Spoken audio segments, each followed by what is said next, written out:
Assalamualaikum warahmatullahi wabarakatuh. Bismillahirrahmanirrahim. Alhamdulillahirabbil alamin wal 'aqibatu lil muttaqin. Wala 'udwana illa 'alal zalimin. Wassalatu wassalamu ala asyrafil anbiya'i wal mursalin wa ala alihi wa ashabihi ajma'in.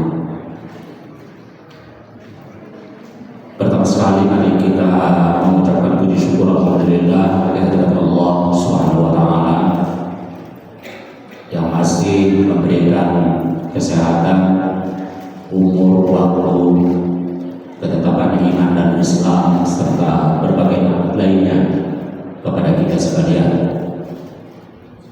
Salawat dan salam kita sampaikan kepada junjungan Muhammad Rasulullah sallallahu alaihi wasallam.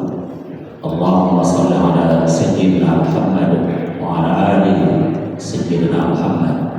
Syafaat dan pertolongannya kita tetap harapkan sampai nanti pada hari yang kemudian. Yang sama kita hormati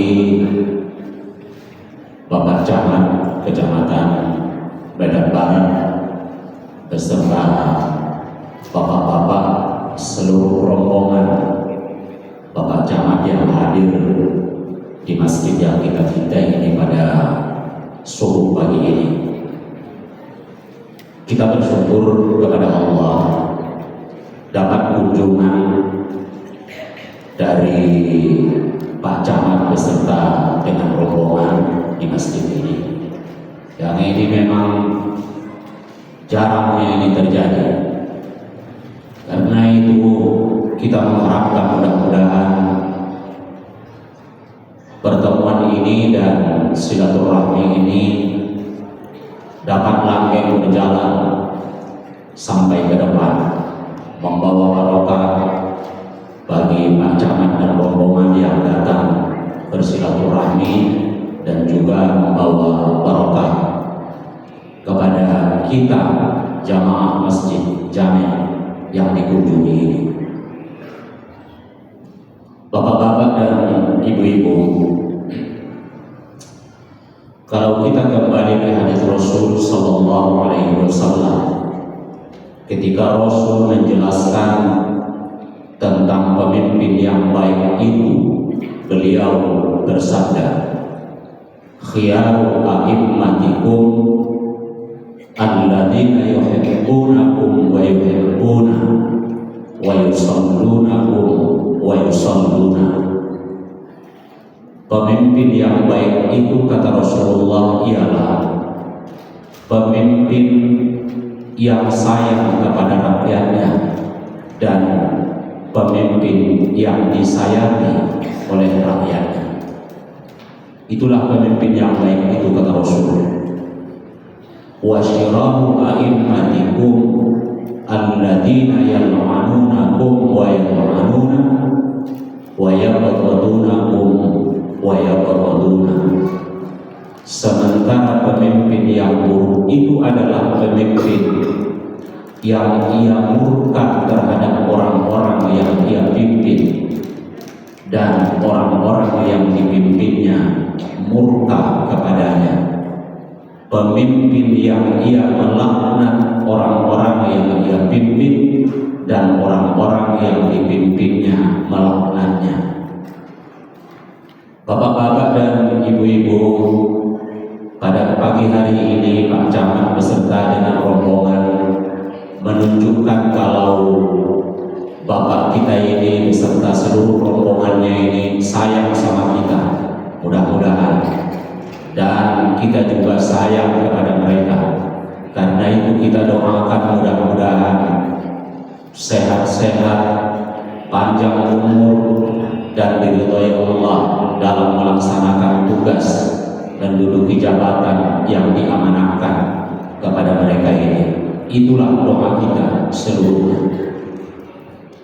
Bapak-bapak dan ibu-ibu, kalau kita bercerita tentang kepemimpinan ketika Abu Bakar As-Siddiq radhiyallahu anhu diangkat jadi khalifah setelah dipilih oleh para sahabat Rasulullah sallallahu Wasallam setelah Rasul wafat, pada waktu beliau dilantik jadi khalifah itu ada ungkapan yang cukup mengesankan kepada kita umat yang datang di belakang.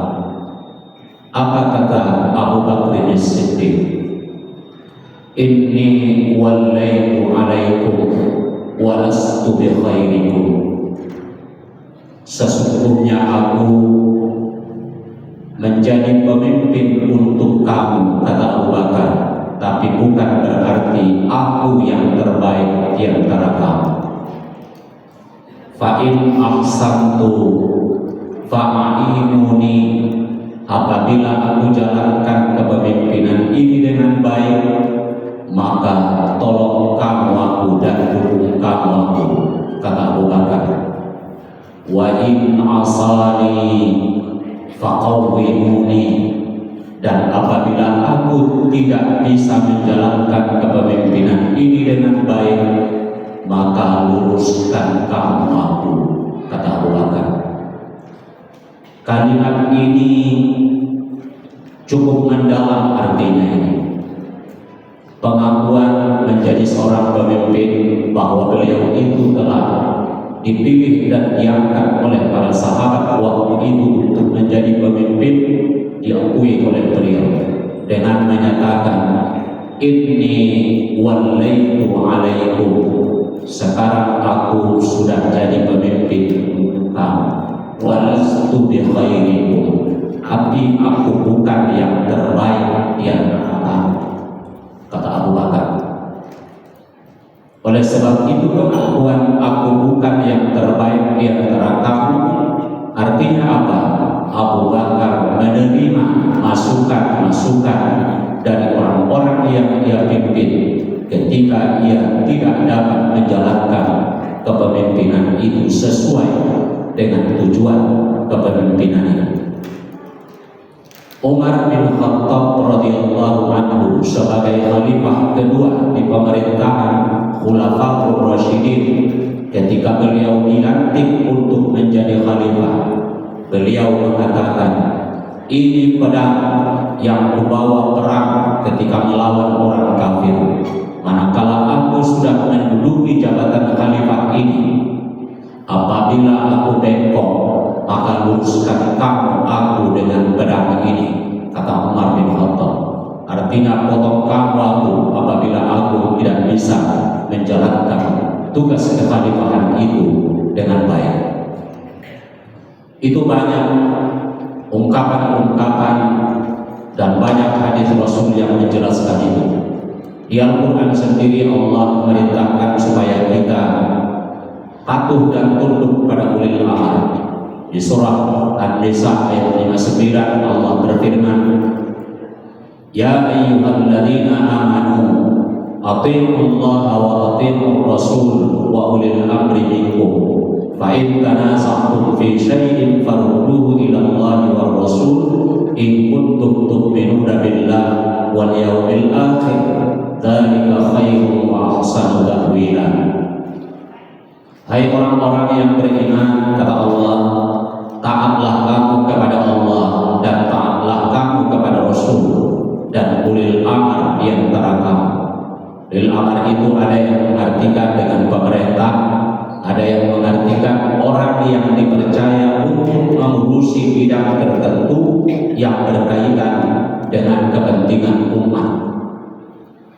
Maka ayat menyebutkan atii'ullaha wa atii'ur rasul wa ulil amri minkum. Taatlah kamu kepada Allah, taatlah kamu kepada Rasul dan ulil amr di antara kamu. Karena di kata ulil amr Allah tidak menyebut wa atii'u ulil amri minkum, maka para ulama memahami ayat ini bahwa ketaatan kepada Allah mutlak, tidak ada tawar-tawar. Ketaatan kepada Rasul juga mutlak, tapi ketaatan kepada ulil amr tidak mutlak. Ketika ulil amr itu menyuruh untuk sesuatu yang sesuai dengan perintah Allah dan Rasul, maka orang yang dipimpin atau rakyat wajib taat pada ulil Tapi ketika ulil amr itu menyuruh pada sesuatu yang tak sesuai dengan perintah Allah dan Rasul, maka orang yang dipimpin atau rakyat tidak wajib taat pada ulil amr. Itu yang dimaksudkan dengan tidak mutlak ketaatan terhadap ulil amr. Maka sepanjang apa yang diperintahkan oleh pemerintah itu sesuai dengan tuntunan dan ketentuan Allah dan Rasul, wajib ikut. Tapi ketika tak sesuai dengan perintah Allah dan Rasul, maka tidak wajib ikut. Oleh sebab itu istiqamah dalam mengikuti dan mentaati Allah dan Rasul serta keistiqamahan dalam mentaati ulil amr itu harus dan mutlak dilakukan oleh setiap mukmin. Bapak-bapak dan ibu-ibu, tentang kepemimpinan disebutkan oleh Rasulullah SAW kepada Abdurrahman, ya Abdurrahman, innaka in sa'altal imara ukiltu alaihi wa illam tas'al u'intu alaihi. Abdurrahman, kata Rasulullah, kau jangan pernah minta supaya kau dipilih atau diangkat jadi pemimpin, karena kalau kepemimpinan itu kau dapatkan karena kau minta, maka aku akan tinggalkan kau, kata Allah. Artinya Allah tidak bersama dengan pemimpin yang kepemimpinannya itu ia minta. Tapi ketika kepemimpinan itu kau dapatkan bukan karena kau minta, maka aku akan tolong kau dalam melaksanakan dan menjalankan kepemimpinan itu, kata Allah. Ketika Allah menolong seseorang dalam perjalanan kehidupan, maka Allah bersama dengan yang bersangkutan. Kita kembali ke hadis yang lain ketika Rasulullah menjelaskan tentang orang yang mampu melaksanakan apa yang diwajibkan oleh Allah, dan di samping itu ia juga mampu melaksanakan apa yang dianjurkan untuk dilakukan, atau ia mampu meninggalkan apa yang dianjurkan untuk tidak dilakukan.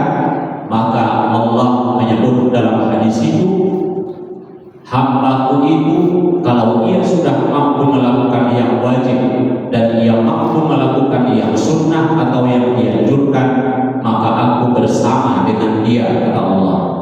Aku bersama dengan matanya yang ia melihat dengan mata itu, aku bersama dengan telinga yang ia mendengar dengan telinga itu, aku bersama dengan tangannya yang ia menyentuh atau mengambil sesuatu dengan tangannya itu, dan aku bersama dengan kakinya yang ia melangkah dengan kaki itu. Artinya apa?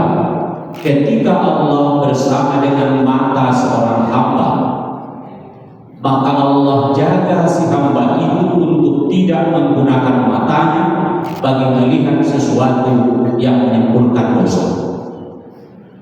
Ketika Allah sudah bersama dengan telinga seseorang hamba, maka Allah jaga si hamba itu untuk tidak menggunakan telinganya mendengar sesuatu maksiat. Apabila Allah sudah bersama dengan tangan seorang hamba, maka Allah jaga si hamba itu untuk tidak menyentuh dan untuk tidak mengambil sesuatu yang bukan haknya.